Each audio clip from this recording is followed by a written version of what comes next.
Señor esté con ustedes.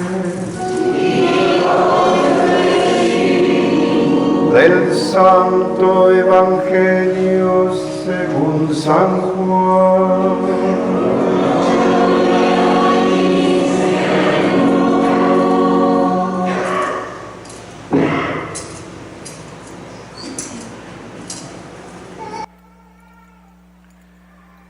Cuando se acercaba la Pascua de los judíos, Jesús llegó a Jerusalén y encontró en el templo a los vendedores de bueyes, ovejas y palomas, y a los cambistas con sus mesas. Entonces hizo un látigo de cordeles y los echó del templo, con todo, y sus ovejas y bueyes. A los cambistas les volcó las mesas y les tiró al suelo las monedas. Y a los que vendían palomas les dijo: quiten todo de aquí y no conviertan en un mercado la casa de mi Padre. En ese momento sus discípulos se acordaron de lo que estaba escrito: el celo de tu casa me devora. Después intervinieron los judíos para preguntarle: ¿qué señal nos das de que tienes autoridad para actuar así?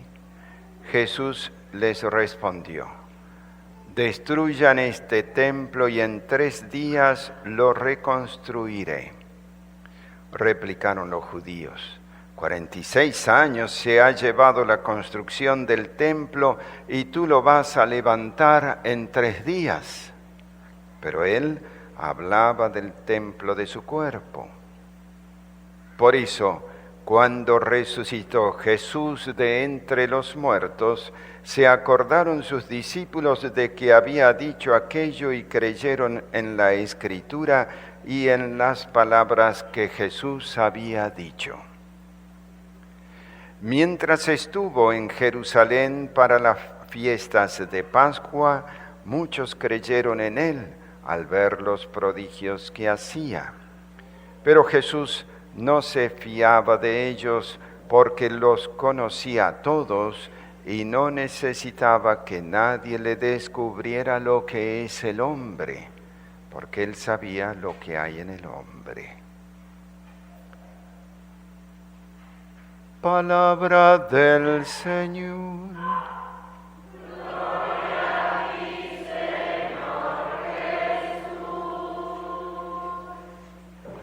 Tomamos asiento.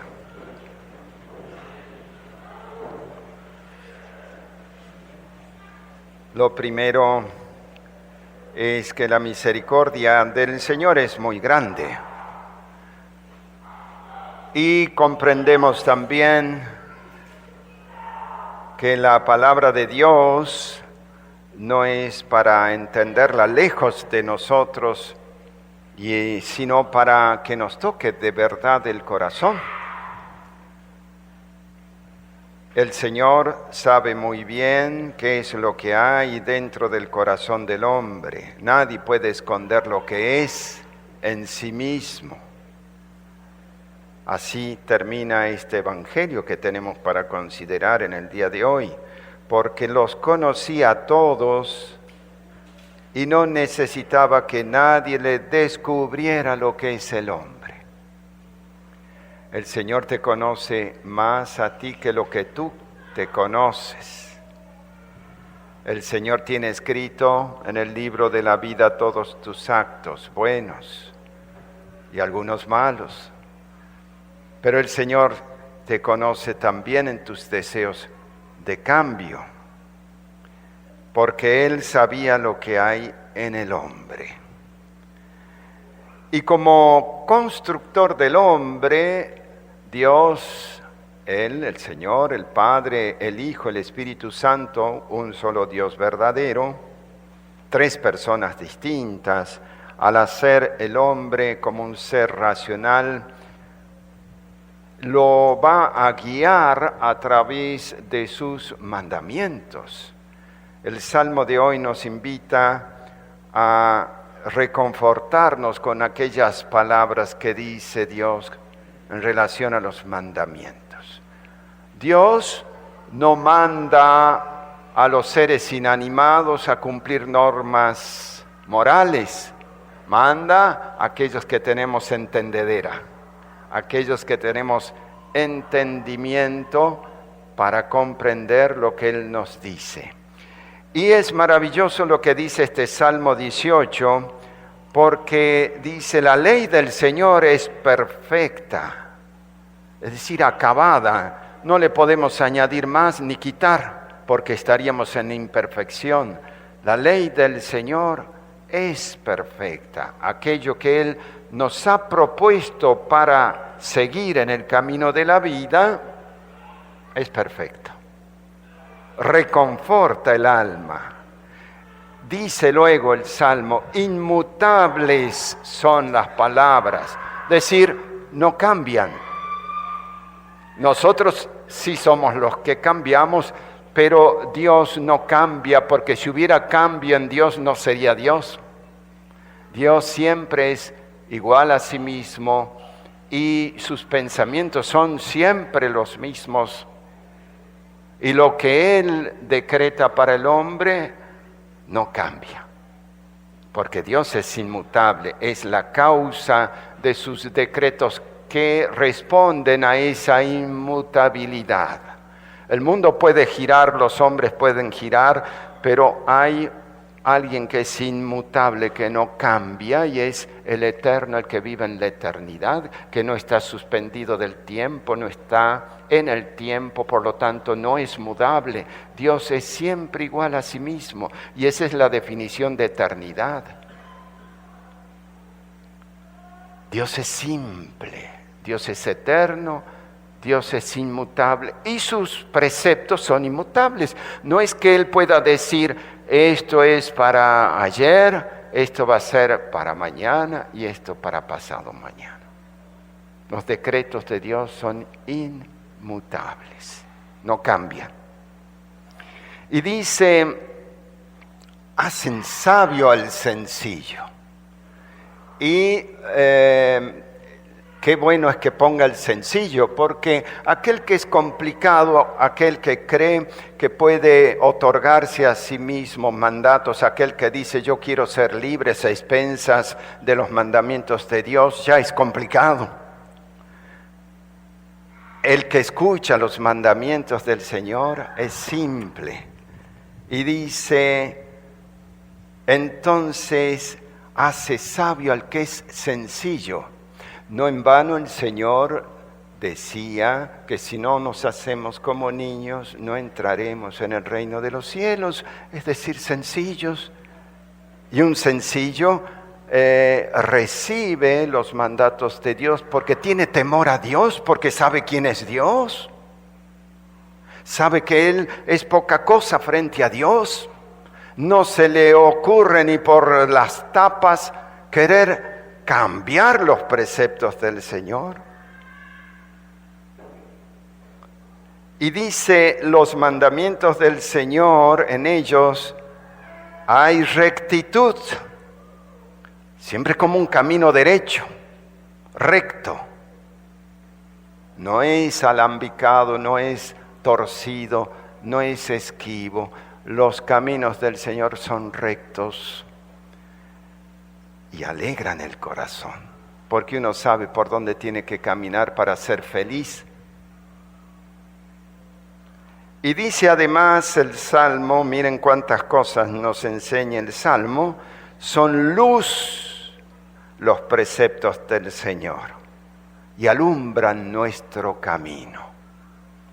Son como lámparas en nuestro caminar. Caminamos en la fe, en el claro oscuro de la fe, mientras somos peregrinos al cielo, estamos caminando, no lo vemos a Dios, no estamos en la luz plena que será el cielo, estamos caminando en una penumbra, vemos a Dios como en un espejo, dice San Pablo, no lo vemos del todo, lo comprendemos a través de, especialmente de la Sagrada Escritura y de lo que nos enseña, y eso es luz para tu alma. Los mandamientos del Señor son luz que te alumbran en el camino de la vida. La voluntad del Señor siempre será santa y estable. Muchas veces nos preguntamos el por qué esto, por qué tiene que suceder esto y por qué lo de más allá. La voluntad del Señor siempre es santa. Una de las cosas que más duda el hombre y la que le cuesta comprender más en la vida es el problema del mal. ¿Por qué el mal existe si Dios es tan bueno? El mal, mis queridos hermanos, no se origina en Dios. Se origina en la libertad del ángel cuando pecó y en la libertad del hombre allí en el paraíso cuando da origen al pecado haciéndolo entrar en su vida. Allí comienza el mal en la historia del hombre, allí comienzan las enfermedades, las muertes, etcétera, etcétera, etcétera. La voluntad del Señor siempre es estable y buena, santa. Que te sean gratas las palabras de mi boca y los anhelos de mi corazón. Pero nos vamos al Evangelio. La verdad que el Evangelio hoy creo que me golpea a mí en primer lugar, a todos, porque parece un Evangelio histórico allá, los judíos que habían transformado el templo el templo de Dios en un lugar de ventas.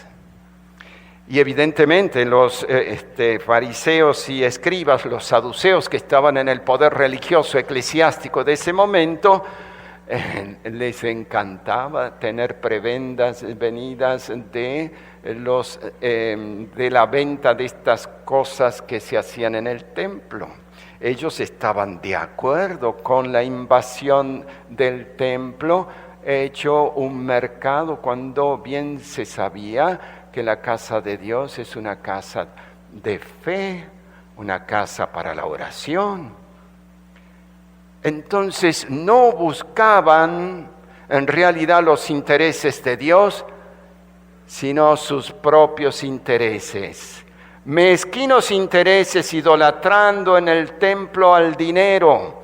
Cambiaban las moneditas que circulaban entonces del Imperio Romano, donde tenía la efigie del emperador, y las cambiaban allí. Por eso había tantas monedas, porque no era posible que circule en el templo monedas del emperador.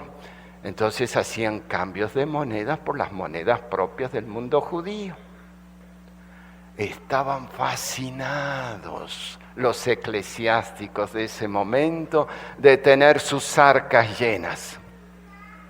Banqueros eclesiásticos. Y el Señor entonces, cuando entra al templo y ve que eso no tiene nada que ver con la casa de su Padre, va a tomar los cordeles, va a hacer 2 látigos fuertes y va a empezar a dar aquí y allá, y a voltear las mesas de los cambistas, las jaulas de las palomas, a soltar las ovejas que se vendían allí en el templo, el mercachifle, todo esto que se había hecho de las mesas de cambios de monedas, etc. Imagínense, nunca lo han visto al Señor así, ni nunca casi lo veremos más así. Porque la aptitud normal de nuestro Señor es la aptitud de misericordia y de bondad. ¿Qué le pasó al Señor? Se apasionó, se dejó llevar por la ira, una ira santa.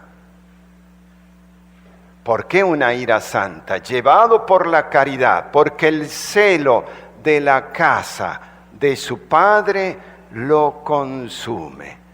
Entonces, lejos de ver solamente un Señor melifluo, que sí lo era, misericordioso, acá lo vemos defendiendo la gloria de su Padre. Es un escenario muy fuerte, pero además dice algo que es misterioso, tan misterioso que no comprenden las palabras que va a decir, porque refiere: destruyan este templo y en 3 días lo levantaré. ¿A qué templo se refería él? Al templo de su propio cuerpo, dice el evangelista San Juan, porque su templo va a ser destruido prácticamente en la cruz. No le quebrarán ningún hueso porque estaba así profetizado, pero su cuerpo fue magullado y traspasado y etcétera allí en la cruz, pero fue levantado en el día de la resurrección al tercer día, y los apóstoles van a recordar que eso ya lo había dicho el Señor. ¿Cuál es el templo de Dios hoy?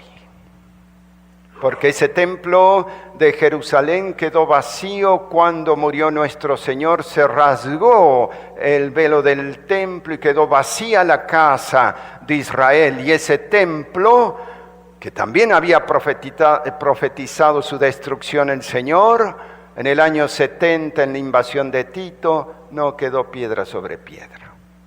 Efectivamente, el segundo templo de Jerusalén, el primero construido por Salomón, reconstruido después en tiempos de Nehemías, en el retorno del exilio de Babilonia, se hizo el segundo templo. Este segundo templo fue destruido en el año 70 de nuestra era por la invasión de los romanos ante una revuelta judía. Pero él no se refería a ese templo, ya era tiempo de que pasase ese tiempo material a otra nueva realidad.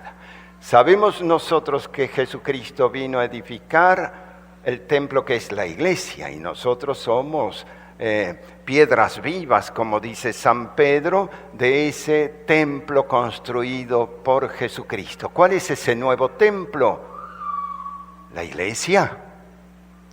Entonces la pregunta será, ¿cómo está la iglesia? ¿No entraría el Señor hoy con látigos también en la iglesia para depurar lo que es casa de oración? Porque el celo y el amor a su casa lo devora. Pues probablemente el Señor agarraría el látigo de nuevo por muchas situaciones de la iglesia hoy. De eclesiásticos indignos, de mucha componenda de la religión con todo lo que pudiera ser elementos monetarios, porque muchos no buscamos los intereses de Jesucristo, sino los propios intereses. El buscar los propios intereses dentro de la iglesia es compraventa de religión falsa. Y entonces el Señor bien podría sacar su ira, siempre pendiente, cuando los hombres transforman todos los beneficios que Dios les da en un lugar idolátrico, en un lugar de ídolos y no de amor a Él. Pero también el cuerpo eres tú, soy yo. Como dice hermosamente San Pablo, somos templos del Santo Espíritu. Somos templos de Dios. Y hoy es impresionante ver cómo ese templo de Dios, que somos nosotros los cristianos bautizados, muchos llegan al suicidio, no se aman a sí mismos, no aman su cuerpo, no respetan su cuerpo, muchos lo cortan, muchos los taladran al propio cuerpo, muchos no lo respetan como templo, lo oscurecen, lo llenan de tatuajes. Muchos hacen un mercado de ese templo, no respetando que es casa de Dios, haciendo de su cuerpo un lugar de fornicación, como dice San Pablo. Y eso es vender el templo de Dios, que debe ser casa de oración también.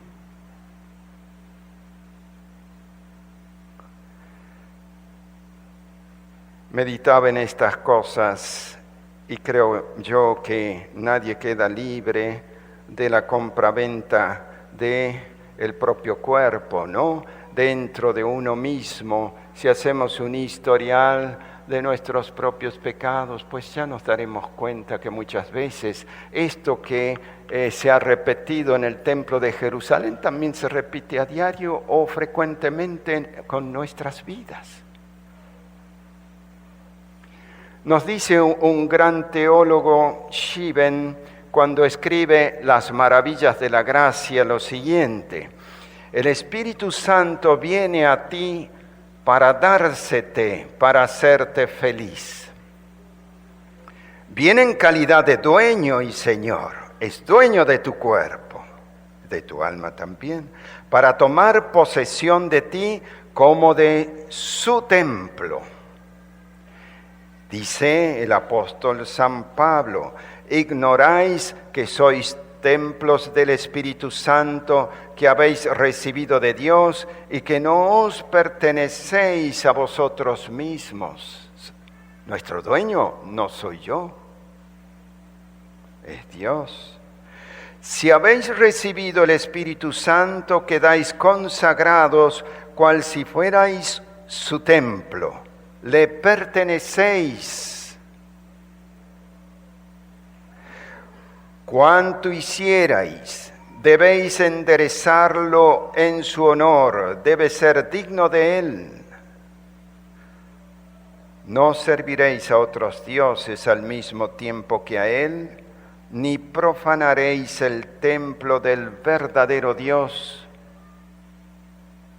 Pues, ¿qué hay de común, dice el apóstol en otro lugar, entre el templo de Dios y los ídolos? Vosotros sois templo de Dios vivo, como lo dice el Señor.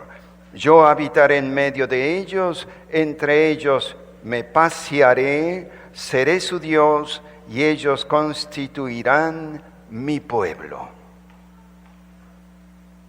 ¿Cabe acción más atroz que la de manchar y deshonrar el templo del Altísimo? Su gravedad queda de manifiesto a través del castigo de que habla el apóstol. El que tocar el templo de Dios será destruido por Dios, pues el templo de Dios es santo y vosotros sois ese templo.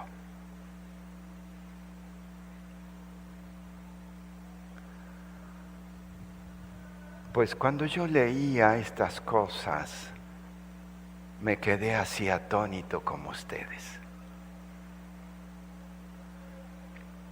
Entonces, ¿puede aplicarse en la realidad hoy el Evangelio? Dios que conoce toda nuestra historial y nuestra vida. Somos el templo de Dios, le pertenecemos a Él. Cada vez que comulgamos, ¿a quién recibimos? Recibimos a Jesús y nos hacemos sagrarios vivos, templos alimentados por la divinidad, donde se solaza nuestro Dios y Señor, habitando como habita en un sagrario, en ti que eres un sagrario viviente, templo de Dios. Los ángeles se postran ante aquel que comulga, porque allí está Dios. Porque aquel que comulga es todo luz, porque aquel que comulga es templo del Altísimo.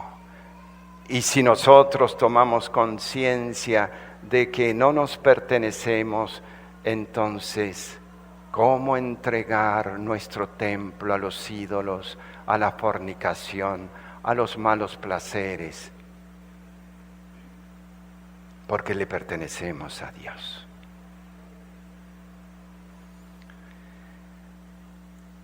Nuestra Madre del Cielo, aquella que supo ver ese templo maravilloso de Cristo, de su Hijo, que tomó carne en ese recinto catedralicio que fue el seno purísimo de la Madre y que fue hecho sacerdote desde el seno purísimo de la Madre. Ella estaba exenta de todo pecado original, Dios quiso la virginidad de María para que aquel que naciese como templo y ejemplo de la humanidad fuese un templo santísimo, ejemplo para todos. Tú te perteneces, pero Dios es el dueño de tu vida. ¿Qué podemos decirle hoy al Señor? Los israelitas dijeron, ¿con qué autoridad haces esto? ¿Quién te ha dado autoridad para limpiar la casa de Dios? Él la tiene, Él es Dios. Y Él conoce todo lo que había en los corazones. ¿Qué le podemos decir? Señor, tú ves, has visto, me conoces, ves mis pecados, ves todos mis pecados, ves cómo he profanado mi templo, cómo lo he vendido, cómo me he postrado ante los ídolos. Mi templo ha sido destruido muchas veces y tú me has dado la posibilidad de reedificarlo. Estamos en Cuaresma, hermanitos míos, y el Señor es sumamente misericordioso. Arreglemos todas las cosas en nuestro caminar. Respeta tu templo, y me lo digo a mí mismo. Respeta tu templo, que es casa de Dios para la oración.